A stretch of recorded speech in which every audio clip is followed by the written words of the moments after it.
એક વખતની વાત છે.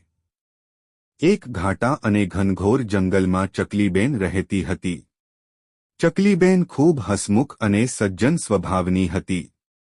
તે સવારે ઉગતા સૂરજ સાથે ઉઠી જંગલના પંખીઓ અને પ્રાણીઓ સાથે મસ્તી કરવું પસંદ કરતી.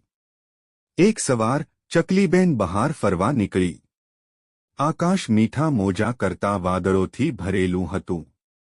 થોડી વારમાં સાવ અચાનક જ હવા ઠંડી થઈ ગઈ અને આકાશમાંથી બરફના ટુકડા પડવા લાગ્યા.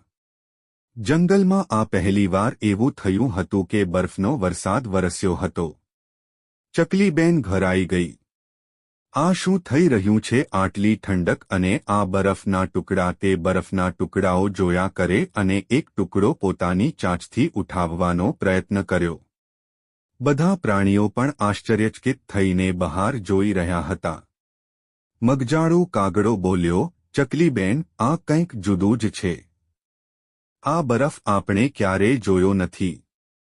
હવે શું કરવું જોઈએ? ચકલીબેન વિચારશીલ થઈ અને કહ્યું, આ તો કુદરતનું અનોખું રમૂજ છે.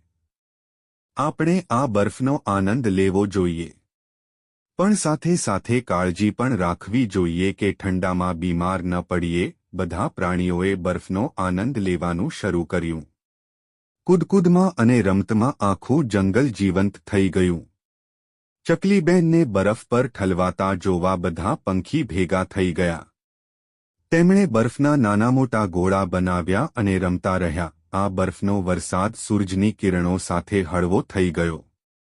ચકલીબેન અને અન્ય પ્રાણીઓએ સંજોગોથી શીખવું અને ખુશી મેળવવાનું મહત્વ સમજી લીધું. તે દિવસની વાત પછી પ્રાણીઓએ આ દિવસને બરફ દિવસ તરીકે ઉજવવા શરૂ કર્યું.